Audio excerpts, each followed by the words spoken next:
자, 이렇게 이 문자 메시지 파문이 일어나면서 사실상 사흘 동안 있었던 대정부 질문의 모든 이슈들을 이제 문자 메시지 파동이 다 덮어버리는 황당한 상황이 돼버렸죠. 자, 그래도 이 중요한 얘기들은 또 짚고 넘어가야겠습니다. 어제 국회에서 정무위원회 전체 회의가 열렸는데요. 이 자리에는 사퇴 압박을 받고 있는 전현희 국민권익위원장이 참석을 했습니다. 전현희 위원장, 여당 의원들로부터 이런 질문을 받았습니다. 윤석열 대통령 존경하십니까? 네, 국민들을 위해서 국가 책임자로서 그 역할을 충실히 하실 것을 믿고 그렇게 응원하고 있습니다. 지금 전현희 위원장은 시대적으로 되고 그리고 윤석열 대통령보다는 문재인 대통령을 더 존경하는 사람 아닙니까?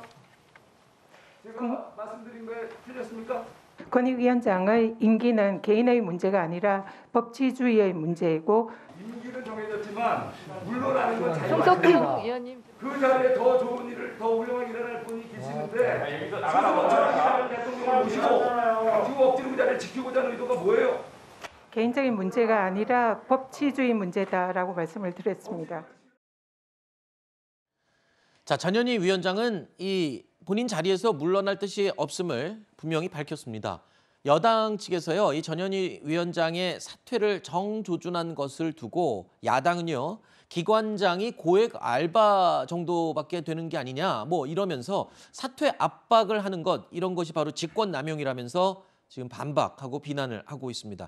어제 정무위 회의에서는요, 권익위의 유권 해석 문제도 도마 위에 올랐습니다. 전현희 위원장은 권익위가 사실상 최근에 논란이 되고 있는 사건이죠. 서해 공무원 사건과 탈북어민 북송 사건 의혹에 대해서 아무런 입장을 내지 않는 것. 자, 이 부분에 대한 질문을 받았습니다. 이에 대해서 전현희 위원장의 답변이 또 논란이 되고 있습니다. 서해 공무원, 이 해수부 공무원 피격 사건에 대해서는 입장이 없다. 소관 사항이 아니다라고 말씀하셨다. 지금 헌법에 의하면은 북한도 대한민국의 영토로 이렇게 분류하고 있는 대한민국 것으로 국민, 알고 탈북 있습니다. 어민도 당연히 대한민국 국민 아닙니까? 그러면 위법 불합리한 행정, 탈북 어민 사건이 있습니다. 왜 이거에 대해서 유권 해석을 못 내립니까? 권익위 업무는 대한민국의 모든 관련된 업무에 대해서 유권 해석을 하는 기관이 아니기 때문에 저희들로서는 업무에 한계가 있다라는 말씀을 드리고요. 구체적으로 그 권익 침해를 받았다고 생각되시는 국민들께서 권익위의 권익 침해를 직접 호소를 해주셔야 권익위가 나설 수 있는 이런 법적인 한계가 있습니다. 자, 인권 침해를 받은 본인이 직접 권익위에 호소를 해야 나설 수 있다. 자, 서해 공무원 사건 당사자 이미 이 세상을 떠났죠. 북송된 탈북 어민들, 북에서 이미 처형당한 것으로 알려지고 있죠. 이 세상에 없는 분들이 이 권익위를 찾아가서 본인들의 인권 침해당한 걸 호소를 해야지만 권익위가 나설 수 있다는 이런 궤변이 되는 게 아니냐. 지금 이런 식으로 여당이 또 반박을 했죠. 궤변 맞습니다. 전현희 위원장이 왜 지금 저 자리에 계속 있으면 안 되는지를 그대로 보여준 겁니다.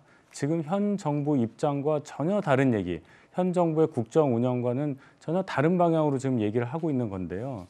지금 같은 상황에서 자, 당사자가 얘기를 해야 권익위도 움직일 수 있다 이 얘기인데 당사자가 있을 수 없는 상황이 돼버렸지 않습니까? 그러면 스스로 북한에 북송된 주민이 여기서 말할 수 없는 상황을 만들어낸 문 정권의 그 황당한 북송 결정에 대해서 적어도 유감 표명을 해줘야 하는 것이 네. 권익위원장으로서의 의무가 아니었느냐 저는 이렇게 생각을 합니다. 네.